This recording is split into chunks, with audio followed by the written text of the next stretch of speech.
बातमीने विदर्भातील 5 मोठ्या लढती सध्या ठरलेल्या दिसतायत। नागपूर, चंद्रपूर, भंडारा, गोंदिया आणि गडचिरोलीचं चित्र सध्या स्पष्ट झालंय।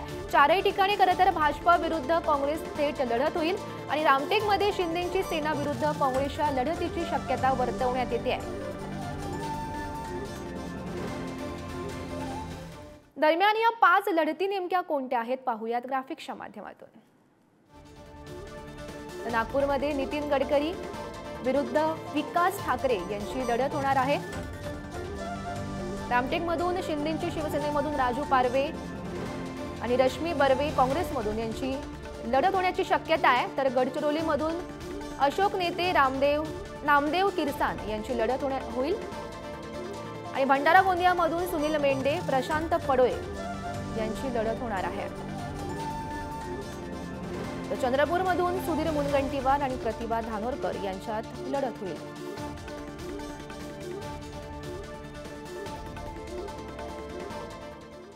तर उमेदवारी मिळाल्यानंतर सुनील मेंढेंनी नेमकी काय प्रतिक्रिया दिली आहे पाहूयात। आनंद होतो आहे निश्चितच की मला दुसऱ्यांदा या लोकसभा क्षेत्राची प्रतिनिधित्व करण्याची संधी मिळेल आणि सर्व विशेषतः ज्येष्ठ नेते आमचे आणि देशातील लाडके पंतप्रधान आदरणीय नरेंद्र मोदीजी, आदरणीय अमित भाई शहा, आदरणीय जे पी नड्डाजी, आदरणीय नितीनजी गडकरी आणि आमच्या महाराष्ट्राचे नेते, आमच्या सर्वांचे लाडके नेते ज्यांनी विशेष प्रेम मला दाखवलं असे आदरणीय देवेंद्र फडणवीसजी आणि आदरणीय बावनकुळे साहेब, या सर्वांचं मी आभार मानीन आणि त्यांनी जे माझ्यावरती विश्वास व्यक्त केला निश्चितपणे त्यांच्या विश्वासाला खरा उतरील हा विश्वास त्यांनाही देतो आणि जनतेला सुद्धा। तर या संदर्भात माहिती देत आहेत आमचे प्रतिनिधी जितेंद्र शिंगाडे सध्या आपल्या सोबत आहेत। जितेंद्र, आपण पाहतोय विदर्भातील सध्या 5 मोठ्या लढती ठरलेल्या दिसतायत, काय नेमकी समीकरणं आहेत या ठिकाणची? गौरी, पहिल्या टप्प्याचं मतदान 19 एप्रिलला पार पडणार आहे आणि या पहिल्या टप्प्यामध्ये विदर्भातील पूर्व विदर्भातील 5 म्हणजे महाराष्ट्रातील 5 लोकसभा मतदारसंघाचा समावेश आहे, ज्यामध्ये नागपूर, रामटेक, गडचिरोली, चंद्रपूर आणि भंडारा गोंदिया यांचा आहे। काल जे आहे ते आता जवळपास चित्र स्पष्ट झालेले आहे की प्रमुख लढती ज्या आहेत त्या कोणाकोणात होणार आहे। विदर्भातील 2 जागा ज्या आहेत भाजपच्या त्या पहिल्याच याच्यात जाहीर केलेल्या होत्या, त्यामध्ये नितीन गडकरी आणि सुधीर मुनगंटीवार यांचा समावेश होता। आता काल ज्या जागा जाहीर झालेल्या आहेत त्यामध्ये सुनील मेंढे भंडारा गोंदियामधून, अशोक नेते हे गडचिरोलीमधून उभे राहणार असल्याचं आता सांगण्यात आलेलं आहे आणि तशी यादी देखील जाहीर करण्यात आली। त्यामुळे ज्या लक्षवेधी लढती आहेत त्यामध्ये एक नागपूरची आहे नितीन गडकरी विरुद्ध काँग्रेसचे विकास ठाकरे ही असणार आहे, तर चंद्रपूरमध्ये सुधीर मुनगंटीवार विरुद्ध काँग्रेसचे आमदार प्रतिभा धानोरकर यांच्यात ही मुख्य लढत होणार आहे आणि ही लक्षवेधी लढतीमध्ये असणार आहे। कारण हे माजी सध्या सुधीर भाऊ हे राज्याचे मंत्री आहेत आणि प्रतिभा धानोरकर या आमदार आहेत। काँग्रेसमध्ये या जागेवरून रस्सीखेच झालेली होती, मोठ्या प्रमाणात रस्सीखेच झाल्याचं आपल्याला पाहायला मिळालेलं होतं, कारण शिवानी वडेट्टीवार यांचाही दावा यांनी केलेला होता या जागेवर। मात्र अखेर प्रतिभा धानोरकर यांनी या जागेची आता उमेदवारी मिळवलेली आहे।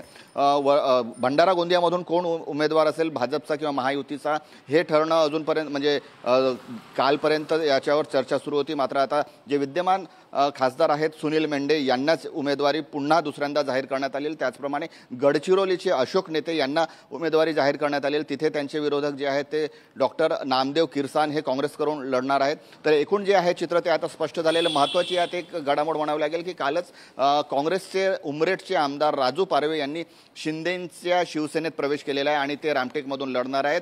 27 तारखेला ते आपला उमेदवारी अर्ज दाखल करणार आहेत आणि त्यांची जी लढत आहे ती काँग्रेसच्या रश्मी बर्वे यांच्याशी होणार आहे। त्यामुळे आता जे चित्र झालेलं आहे, ज्या 5 लोकसभा मतदारसंघासाठी जी निवडणूक आहे त्यासाठी आता हे चित्र स्पष्ट झालेलं आहे आणि 26 आणि 27ला हे सर्व उमेदवार आपले उमेदवारी अर्ज दाखल करणार आहेत। गौरी, जितेंद्र, आपण पाहतोय खरं तर चंद्रपूरच्या लढतीसाठी उमेदवारीसाठी या शिवानी वडेट्टीवार इच्छुक होत्या, मात्र त्यांना उमेदवारी देण्यात आली नाहीये, त्यांची नेमकी आता काय भूमिका असेल? चंद्रपूरच्या जागेसाठी आपण पाहिलेलं आहे की भाजपने सुधीर मुनगंटीवार यांचं नाव आधीच जाहीर केलेलं होतं. काँग्रेसकडून कोण उमेदवार असणार याची राजकीय वर्तुळात बरीच चर्चा होती.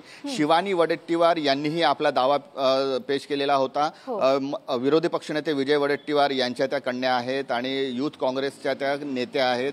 मात्र ज्या बाळू धानोरकर ज्यांचं निधन झालेलं होतं आणि राज्यातील एकमेव काँग्रेसची सीट गेल्या निवडणुकीमध्ये जी जिंकून आलेली होती ती चंद्रपुरात बाळू धानोरकर यांच्या रूपाने निवडून आलेले होते आणि त्यांच्या निधनानंतर त्यांच्या पत्नी प्रतिभा धानोरकर या तिथून प्रबळ दावेदार होत्या. त्यांनी आपली दावेदारीही समोर केलेली होती. त्यामुळे पक्षसृष्टींसमोर पेच होता. विरोधी पक्ष नेत्यांनी आपली निवडणूक ही प्रतिष्ठेची केलेली होती शिवानी वडेट्टीवार यांच्यासाठी.